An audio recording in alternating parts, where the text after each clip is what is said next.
Alright guys, here we are with Sceptic and Clix from Misfits. They just qualified as a duo for the World Cup. What's up, guys? Yeah, Hey, what up? Alright, let's jump straight into it. So, what were the emotions going through your bodies the moment you qualified? So, alright. when me and Skeptic qualified, we immediately literally flew back into each other's chairs. Skeptic was screaming out of his mind. We were super nervous because we thought we got fourth. We instantly started screaming. We were cocking up viewers, and we had so many people just saying we got fourth. But then when we saw the Fortnite live stream, it said that we could place second, and then we were screaming. We were it was insane. So, I was watching your stream, Clix, when you qualified, and you were talking to your dad, you were talking to your mom. What was their reactions?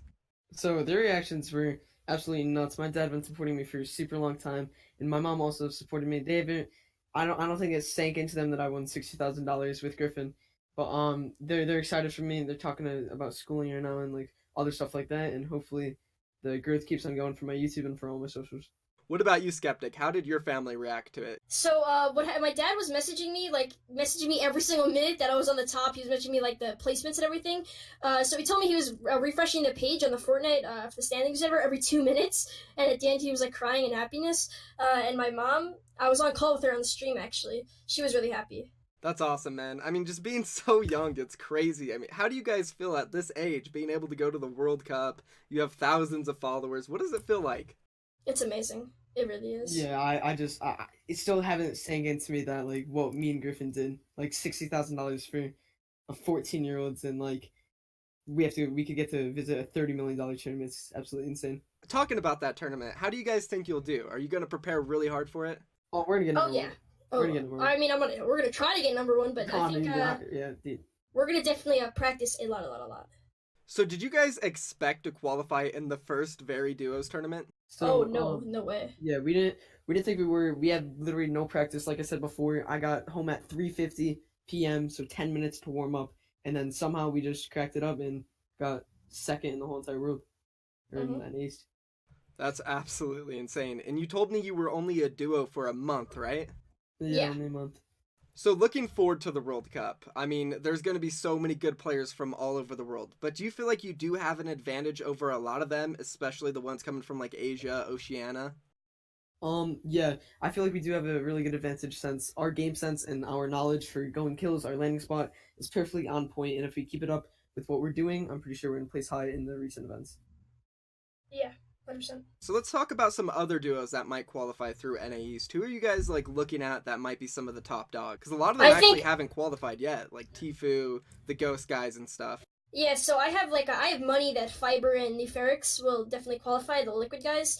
I've known them for a really long time, so it's pretty crazy to see them go up with Yeah, I me. think my boy Fung and Kez are gonna easily qualify for the duo one as well. Vinny and Zextra. Yeah, Vinny and Zextra definitely. Are they competing on East? Yeah, Yeah. we've been landing our spot, but we'd be clapping them up. Also, you did mention Alex. We had him on the channel about a week ago, so I expect him to qualify too. He's been super consistent. So, what about like Misfits? What role have they kind of played in this whole thing for you guys? So they've been freaking out, like they were so excited that we qualified. Like I joined the org 2 weeks ago, and we already qualified under their org, and they're doing tons of stuff for us to help us. They're gonna prepare us, get a coach, stuff like that, and some big news in the future. And as you said, you just got picked up like 2 weeks ago. You're 14, you're super young, you're talking to your parents, you just made 60K. Like, this is life changing for you, man. Like, Mm. absolutely insane. What are you going to do next? Like, what's your goal right now? My goal is just to place high in the World Cup. I don't really enjoy school too much, so I'm gonna talk to them about like online school or like homeschooling and stuff, so I can focus more on practicing with Griffin and just upload content and continue growing. That's my plan right now. So, Skeptic, I know you have a pretty good fan base. You're already online schooled and everything. Do you think that is like kind of key to being successful in Fortnite at a young age? Not necessarily. I mean, it does free up time, but if you're looking at like West Coast, like Arkham, he does online school, but he also just qualified, got first place over a lot of pros. So I don't really think it's needed, but it definitely does free some time up and help a lot. Okay. And I also wanted to ask you, Skeptic, as I mentioned already, you do have like thousands of followers. You're huge. You're one of the most popular players in the entire game. How does it feel like when you hit your first million on YouTube or when you got like a huge host on Twitch compared to like qualifying for the World Cup? What are the difference in feelings?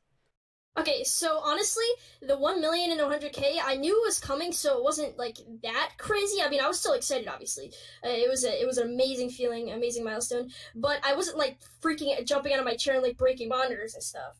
But World Cup, like, I never expected in a million years that I'd place top three in NA East. So it was. I think honestly, my reaction for NA East was a little bit crazy. Yeah, Honestly. definitely. Do you guys Yeah. believe NA East is like the most competitive region, or at least one of the most? Yeah, 100%. Like the best players are most likely on NA East, and it's yeah. NA East and EU. NA East and EU. So, how would you rank them? Let's do like the top three. What are like the hardest regions for you guys? Oof. I mean, I haven't gotten to play EU too much. The time that I did play it, I was on a little bit of scuff setup and not in the greatest place either. But I'm not really sure. I don't know like the players wise, but I know NA has more like top content creators or top And like more pros that are game also like sense. content creators. On the EU side, it's more like mechanical, and like on the NA East side, it's more like game sense and like outsmarting the opponent. Okay, yeah. So let's talk a little bit about like game sense and teamwork and everything. What do you guys do in order to be able to win these games? Like, So I'm usually like the IGL. I basically call every single place to go, and then Skeptic just takes them out, gets the point for us, and it just works like that. And it's super good chemistry. And yeah, I'm usually just IGO, and when we play. that's awesome. I mean, I would love to do some other type of content on my channel where we can break down your guys' gameplay, like the leadership and, all that stuff, Definitely. because that's really interesting to me. That's like the step that a lot of players who are trying to get really good at the game need to take. They think it's about the Mm-hmm. building and the aiming right, but it's actually about the game sense and the communication. How do you practice those things?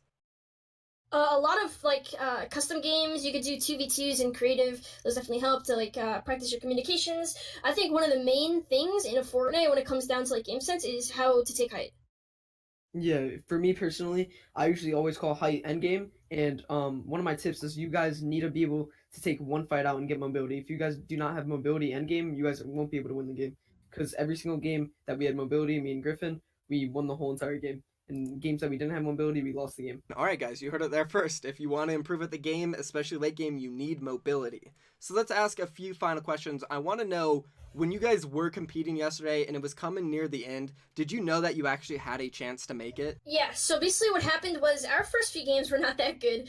We got basically screwed a couple times. Then we popped off another game, we got first place. Another few games went by, we weren't doing too good. Then the last three games is really what qualified us. So the first game we got second place, which was insane.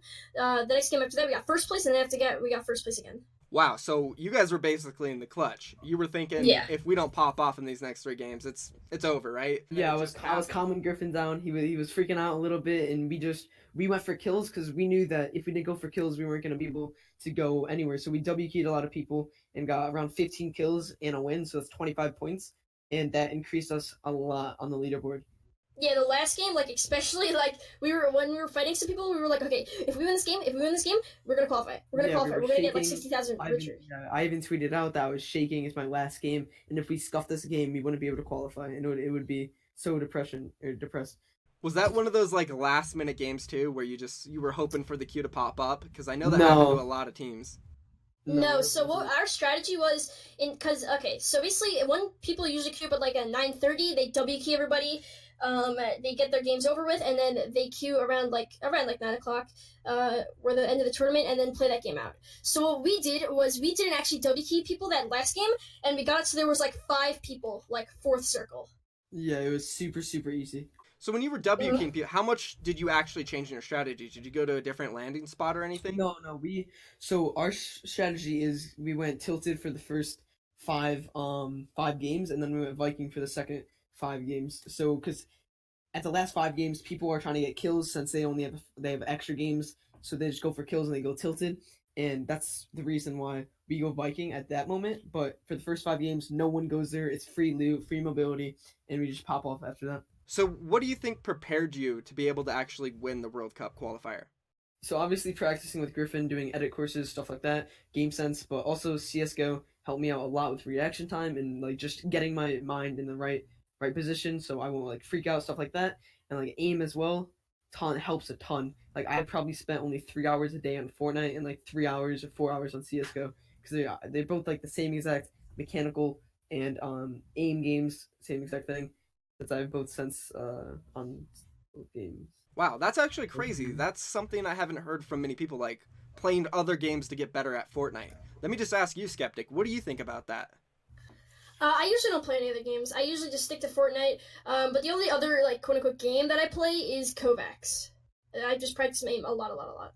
Yeah, definitely an interesting strategy there, Clix. I mean, you qualified, so you know by experience, right? Yeah. I'll just do 10 minutes with some friends. You guys had an amazing run. Congratulations one last time. Thank you. Seriously, I can't wait to see you compete in New York. Definitely go follow Clix on Twitch and YouTube as well as Skeptic. These guys are insane. You guys stream what, every single day, right? Yeah, AK Clix. All right, awesome. Thank you so much for coming on, guys. And there it is, guys. That's the interview. Thank you so much for watching. Be sure to go follow them on their social medias. If you enjoyed this video, don't forget to drop a like on it, subscribe, and turn post notifications on. Lastly, if you want to support me even further, use code TheFortniteGuy. Thank you, guys. I'm out of here. Peace.